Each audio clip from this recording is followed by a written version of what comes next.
लखनऊ की बात करते हैं। लखनऊ के केजीएमयू पर आज तक की खबर का असर हुआ। अस्पताल की पैथोलॉजी विभाग में इस्लामिक कट्टरता फैलाने के आरोपों वाली खबर चलने के बाद आज तक पर केजीएमयू ने फैक्ट फाइंडिंग कमेटी बना दी है।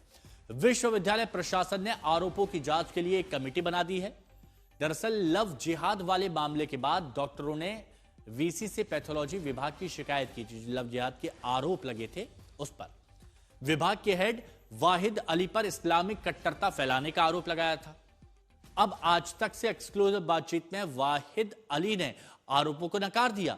उन्होंने कहा कि कैंपस में कोई इस्लामिक तकरीर नहीं होती है। लैब हेड वाहिद अली इन आरोपों को सिरे से नकार रहे हैं कि ऐसी कोई भी इस्लामिक तकरीर इस कैंपस में, केजीएमयू के कैंपस में नहीं होती है। कई आरोप लगे थे, धर्मांतरण, लव जिहाद, ये आरोप लगे थे। और जब आज तक पर यह खबर दिखाई गई तो फिर उसके बाद फैक्ट फाइंडिंग कमेटी बनी जिसमें 5 सदस्य शामिल हैं। तो केजीएमयू की पैथोलॉजी लैब में जाकर धर्मांतरण के आरोपों की जांच की गई थी, जिसका डॉक्टर एसोसिएशन ने आरोप भी लगाया था।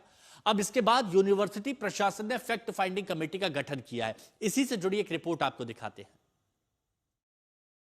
ये साफ तौर से देखिए कि यहाँ पर जो ये जगह है जहाँ पर बताते हैं कि पीड़िता आती थी और यहीं से रमीज मलिक के संपर्क में आई, जिसके बाद आरोप लगा कि ये धर्मांतरण का खेल यहाँ से चलता था और कई तकरीरें पढ़ी जाती थी, इस तरीके का आरोप लगा। ये वो जगह है जहाँ हम आपको दिखा रहे हैं एक्सक्लूसिव आज तक पर कि किस तरीके से जो पीड़ित है वो उसने आरोप लगाए, गंभीर आरोप के केजीएमयू की ये जो लैब है पैथोलॉजी जहां का पूरा नेक्सस बताया गया चलता है। हम आप इसको दूसरी पोर्शन भी इसका दिखाते हैं जहां पर ये पूरी तरीके से नेक्सस चल रहा था, ऐसा आरोप लगा और उसके बाद आज तक उस जगह पहुंचा है जहां पर इस तरीके की पूरी नेक्सस चलता था। अब हम आपको दिखाते हैं दूसरा जो इसका केबिन है, जहां पर भी ये जो जगह है, इस पूरी जगह पर आप देखिए कि किस तरीके से जो पीड़िता ने आरोप लगाए थे उनके, यही वो जगह है, यही वो कह सकते हैं कि केजीएमयू का लैब है जहां पर आरोपी रमीज जो है वो मलिक मौजूद था और साथ साथ कहीं ना कहीं कई गंभीर आरोप लगे। इसी लैब के बारे में कहा गया, जो डॉक्टर एसोसिएशन ने भी लगाया कि यहीं से चाहे वो धर्मांतरण हो या तकरीरें पढ़ने का मामला हो, सब इसी लैब से चलाया जाता था। पूरी मामले की जांच चल रही है, इन्वेस्टिगेशन चल रही है और जांच में हर वो बिंदु का पड़ताल किया जा रहा है कि आखिर किस तरीके से इसी लैब के अंदर से धर्मांतरण का वो खेल चलता था, जिसको लेकर कहीं ना कहीं ये जरूर आ रहा था सामने, चाहे वो पीड़ित हो या पीड़िता हो या इसके अलावा डॉक्टर जो खुद एसोसिएशन के हैं आरोप लगा रहे हैं गंभीर कि यहाँ पर धर्मांतरण का बड़ा खेल चल रहा है। तो हमारे सहयोगी आशीष श्रीवास्तव की आपने रिपोर्ट देखी और जब ये रिपोर्ट सामने आई उसी के बाद फैक्ट फाइंडिंग कमेटी भी बनी। इस मामले की जांच आगे बढ़ रही है। आशीष श्रीवास्तव हमारे सहयोगी हमारे साथ बने हुए हैं। आशीष, फैक्ट फाइंडिंग कमेटी बनाई गई है इस मामले की तह तक जाने के लिए, गहराई से जांच पड़ताल के लिए। किन सदस्यों को इसमें शामिल किया गया है और क्या समय सीमा तय की गई है?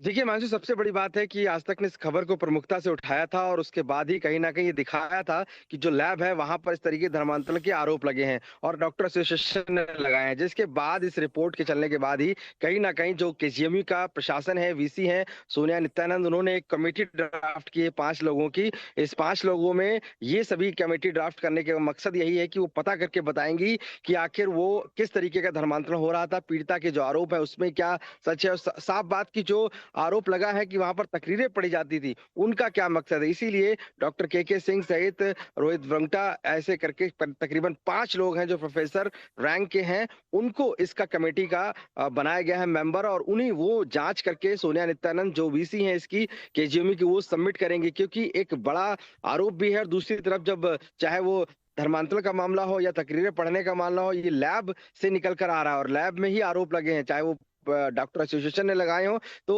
आज तक की खबर के बाद ये मोहर लगी है और उसके बाद ही प्रशासन हरकत में आया है और उसने पूरी एक फैक्ट फाइंडिंग कमेटी बना दी है और इस फैक्ट फाइंडिंग कमेटी पूरा डिसीजन लेगी। तकरीबन 7 से 10 दिनों के अंदर ये पूरी रिपोर्ट सबमिट करेगी कि धर्मांतरण किस लेवल तो पे। 7 से 10 दिन ये समय सीमा लगभग तय की गई है और उसके बाद सभी आरोपों को लेकर ये रिपोर्ट सौंपी जाएगी। शुक्रिया आपका हमारे साथ जुड़ने के लिए।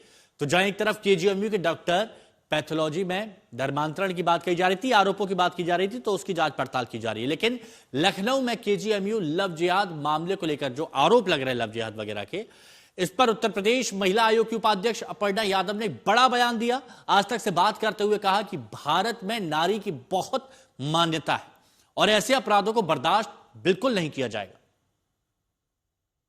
इस तरह का केस सामने आया है केजीएमओ में, आपके हाथ में वो केस, पूरा मामला आया है इसको इन्वेस्टिगेट करने का, क्या पूरा प्रकरण है अगर आप बता।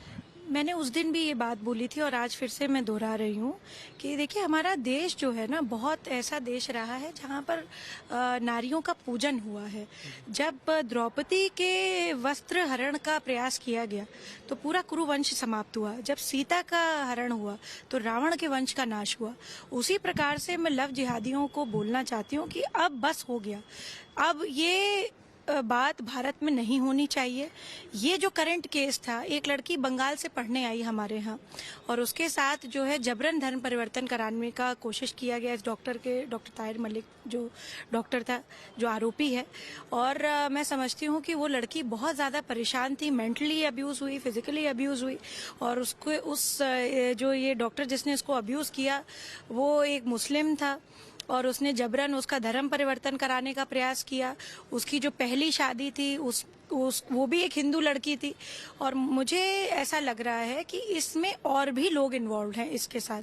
जो ये लव जिहाद का मामला बाहर आया है, सच में इसमें योजनाबद्ध तरीके से उस लड़की को प्रयास किया गया कि कैसे हम इसको मेंटली टॉर्चर करें। और जब वो नहीं कर पाए, जब वो फेल हो गए, क्योंकि वो लड़की जब आई भी थी तब भी उसको थ्रेट कॉल्स आ रही थी, तो वो बड़ी हिम्मत करके आई। मैं उस लड़की का दाद देना चाहती हूँ कि इतनी हिम्मत करके वो उस देश की बेटियों के लिए उदाहरण प्रस्तुत उसने किया कि आयोग के पास आए अगर आप इस तरह से सफर कर रहे हैं और सरकार आपके साथ है। हम क्या आपको ये भी पता चला कि इस केस के अलावा और भी कई ऐसे केसेस हैं उसी यूनिवर्सिटी के अंदर? देखिए इस केस के बाद तो जो है अभी और केसों का खुलासा उस पर्टिकुलर यूनिवर्सिटी में तो नहीं हुआ है, परंतु ऐसे बहुत सारे केसेस हमारे पास आते हैं जिसमें लव जिहाद के प्रकरण रहते हैं और ये बड़ा एक ज्वलंत मुद्दा बनता जा रहा है।